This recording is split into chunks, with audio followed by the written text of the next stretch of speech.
For enterprise organizations, managing all your food needs is a tall order. But with Easy Cater, you get a single workplace food vendor with the tools and resources to make it easy, giving teams across your organization an easy way to order from a huge variety of restaurants, all on one platform. All while consolidating your corporate food spend so you can control costs, streamline billing and payment, and simplify reporting. Easy Cater, your business tool for food. To learn more, visit easycater.com/podcast. We get it. There are too many car insurance companies trying to convince you that they have the best car insurance rates. We don't think we need to convince you. We're Root, and we do car insurance differently. We don't think it makes sense to only base your car insurance rate on things that have nothing to do with your driving, like your occupation or education. When you take the test drive using the Root app, we price your car insurance rate primarily on how you drive. It's that easy. Just download the Root app, drive around like you normally would for a couple of weeks, and get a quote based primarily on how you actually drive. Good drivers could save up to $900 a year when they switch to Root. We're taking an old industry and making it fair.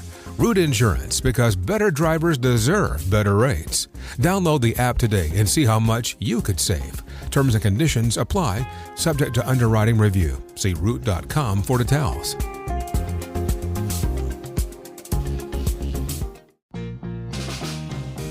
Let's be real. Life happens. Kids spill. Pets shed. And accidents are inevitable. Find a sofa that can keep up at washablesofas.com. Starting at just $699, our sofas are fully machine washable inside and out, so you can say goodbye to stains and hello to worry-free living. Made with liquid and stain-resistant fabrics, they're kid-proof, pet-friendly, and built for everyday life. Plus, changeable fabric covers let you refresh your sofa whenever you want. Need flexibility? Our modular design lets you rearrange your sofa anytime to fit your space, whether it's a growing family room or a cozy apartment. Plus, they're earth-friendly and trusted by over 200,000 happy customers. It's time to upgrade to a stress-free, mess-proof sofa. Visit washablesofas.com today and save. That's washablesofas.com. Offers are subject to change, and certain restrictions may apply. Bloomberg Audio Studios. Podcasts, radio, news. This is a breaking news update from Bloomberg. Instant reaction and analysis from our 3,000 journalists and analysts around the world.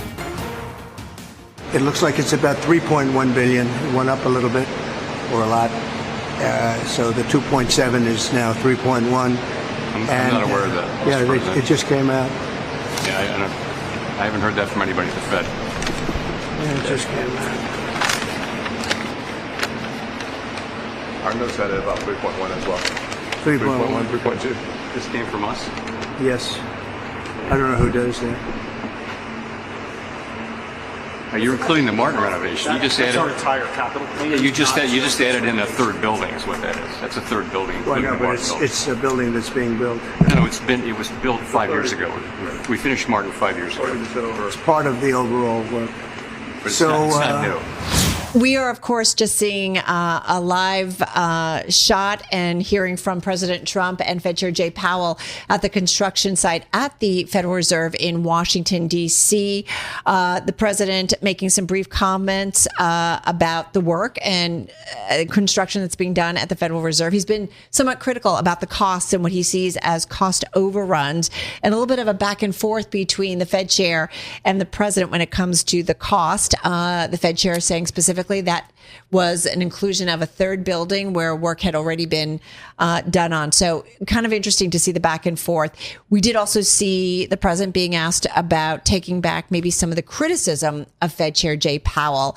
He didn't really want to go into it, but he did also once again say something he has said many times, and that is he would like to see the Fed cut interest rates. Yeah, specifically, I want to go back to this idea of the different numbers that have been discussed. $3.1 billion is what the president just said is the cost of this construction project. He said this in a Truth Social post, too, just about 3:41 Wall Street time earlier.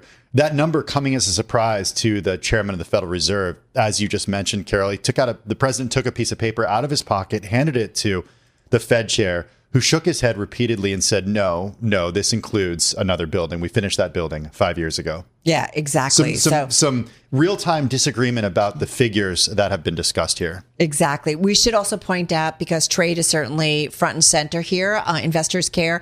President Trump was asked about some trade agreements, and he said that they're doing well with the European Union.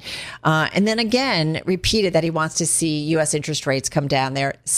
That as the Fed chair was standing beside him. Let's get to Wendy Benjaminson. I do feel like sometimes there are moments in our history that will stay with us. That picture, iconic, of the two of them standing there with hard hats on. Totally. Wendy, of course, senior editor at Bloomberg News. She's out there in our Washington, D.C. bureau. I have to say, Wendy, Tim and I were looking at ourselves, our kind of mouths open. Walk us through what we just saw. Well, first, just the fact that the president toured a construction site of what is, a fairly routine renovation of a building built in the 1930s. That he would tour it was extraordinary in itself. The fact that he and Powell were standing shoulder to shoulder when clearly they are at odds right now about just about everything that Powell is doing. And then that extraordinary moment you were just talking about, where Trump is the president is speaking and saying what he believed the cost of the renovation to be, or at least what he said the cost of the renovation to be.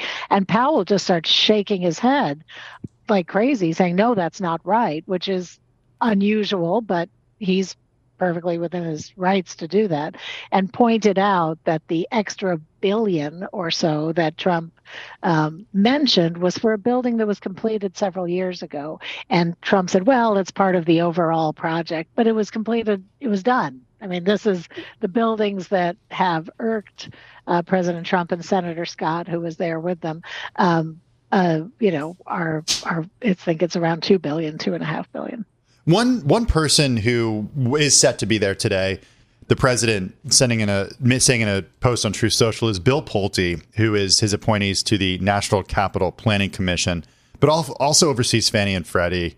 I'm just wondering how you view his role in all of this, because he's been so outspoken with his criticism of Fed Chair Jay Powell. And it seems like he's also served as a sort of person who's tried to communicate those frustrations to a wider audience, including lawmakers in Washington, D.C. What is his role here? Well, you've described it very aptly. His role as one of Trump's team, a lot of these loyal Trump appointees will seize an opportunity to take on the role as sort of the Greek chorus for Trump. He can post on Truth Social and he says things, but then you have this sort of chorus behind him of guys like Bill Pulte or Senator Scott or, whoever else it is at the moment. Sometimes it's Treasury Secretary Scott Bessent, sometimes it's Commerce Secretary Howard Lutnick. And they just sort of step a little bit outside their roles to act simply as an ally of the president and able to take a case on that he wants to take on. This is a little unusual because, as you noted, this Bill Pulte runs Fannie and Freddie, which don't have a direct connection to cost overruns of a renovation of a federal office building. So, it is a unusual role, but it's typical in this administration. Is it telling? I mean, the body language of Fed Chair Jay Powell, I don't want to get all, psychologist on you, but, it was pretty clear that it was a little uncomfortable and he seemed like he had a stern look on his face. But having said that, Jay Powell has gotten a lot of criticism from President Trump. And I'm just wondering, is it kind of telling in an environment that it's very rare that anyone seems to maybe push back at President Trump, to see that actually play out in real time?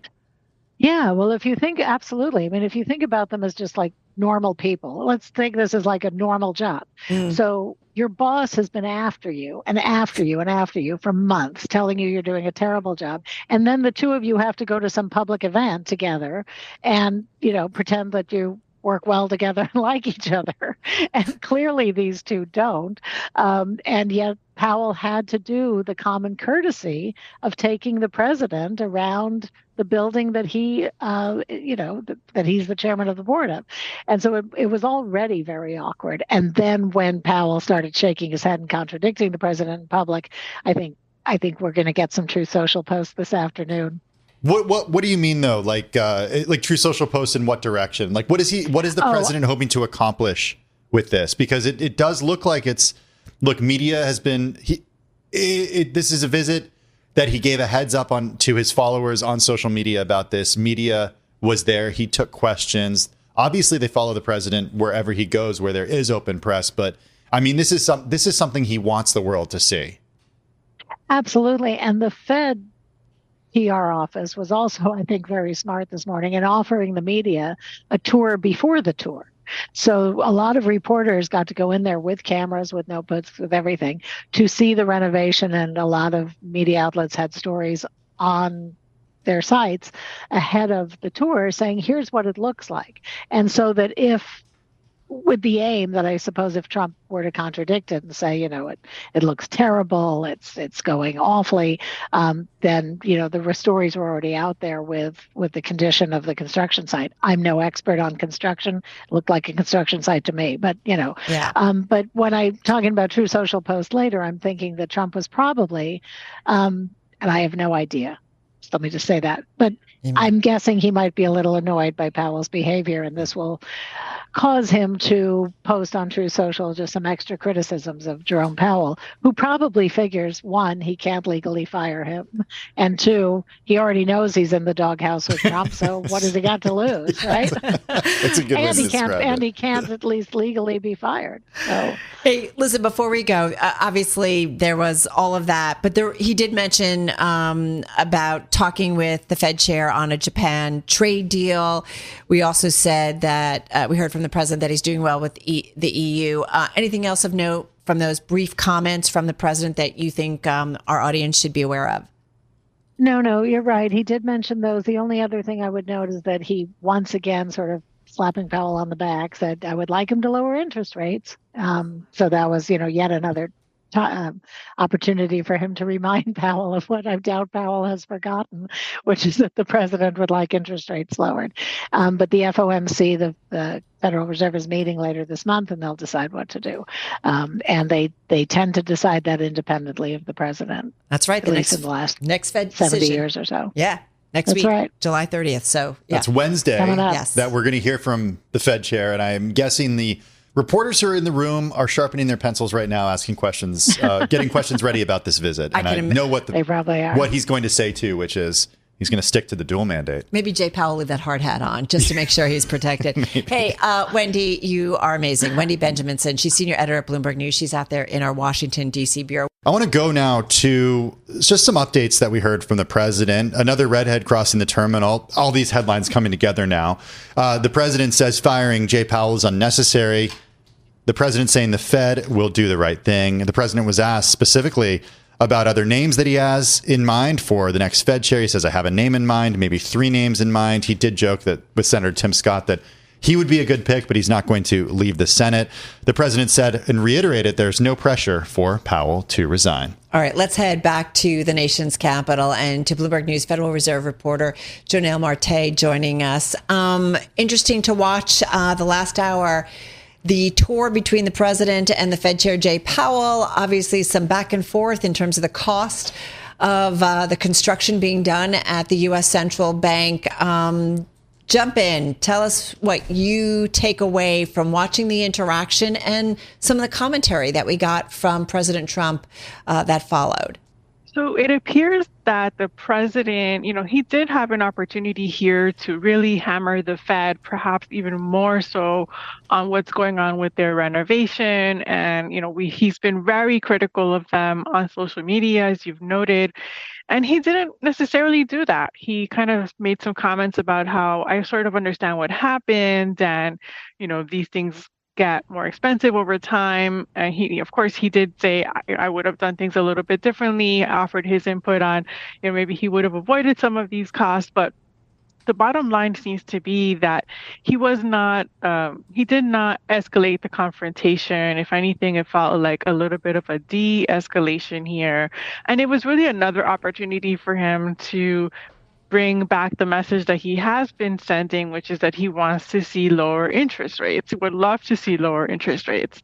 And, it is a reminder that this is a White House that is trying to exert more influence over these kinds of decisions that are typically viewed as independent central bank decisions. What do you make of any central bank head or the head of the U.S. Federal Reserve? And I just think about every press conference that we see Jay Powell or any forum that he's in, certainly very careful and thoughtful about what he says, because he knows what he says can certainly impact financial markets. And I'm just curious about the back and forth of the Fed chair, certainly caught off guard, safe to say, right, with that new estimate on the costs, and then kind of correcting the president or saying, well, wait a minute, let me tell you what that's about.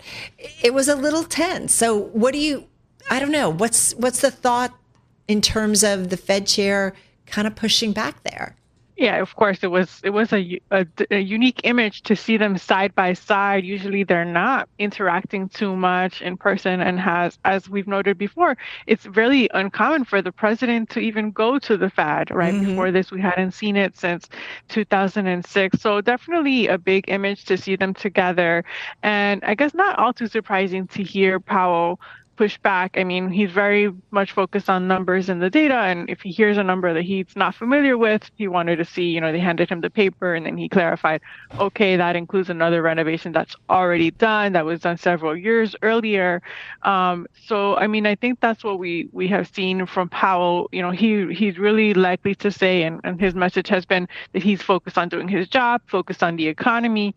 But of course, if he here's a number that doesn't sound right to him, he will speak up. I can only think about what happens next week. Of course, we've been in this quiet period, so we haven't heard from a lot of Fed officials.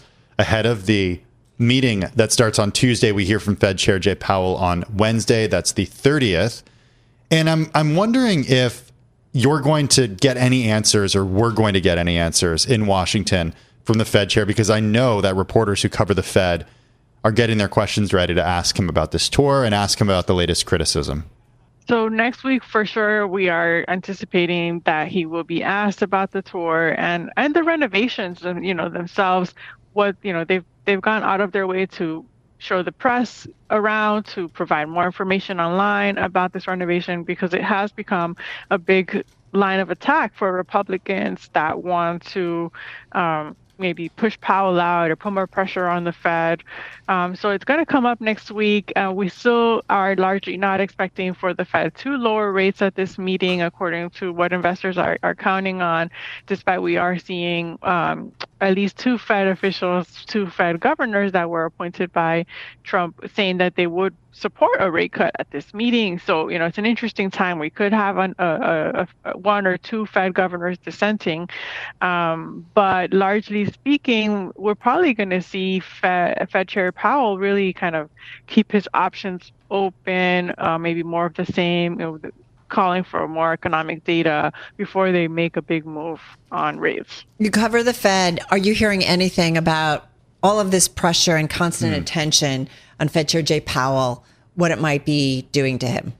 I can't speak to exactly what it's doing to him. It is something that people are watching. Is this mounting pressure on the Fed? It's not something that we have seen in recent times. But of course, it's not the first time that we've seen a president come after the Fed like this, or I don't want to say like this, but come after the Fed and try to influence what they do. But clearly, Powell has just kind of held his ground and been a staunch defender of the independence of the Fed. Would I be bad to say if there's going to be... Oh, sorry, go ahead. I was just going to say, so is that it for criticism of Jay Powell? Do you think they kind of got to meet in person and things softened between them in person? Do we see the president lay off him a little bit? I can't speak for Trump, but I mean, I guess that would be surprising given how much he has said and how critical he has been. I mean, I don't anticipate that this will mean that he's going to stop calling for lower rates. Yeah, I just see a meme. I wouldn't take that bet. Coming out of this in a big way. The handing of the papers, just an iconic exchange. There's going to be something that comes out of this. Janelle, thank you so much. Janelle Marte covers the Fed here for Bloomberg News, joining us from D.C.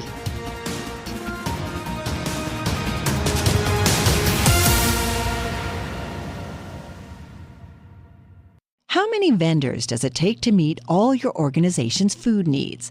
Just one.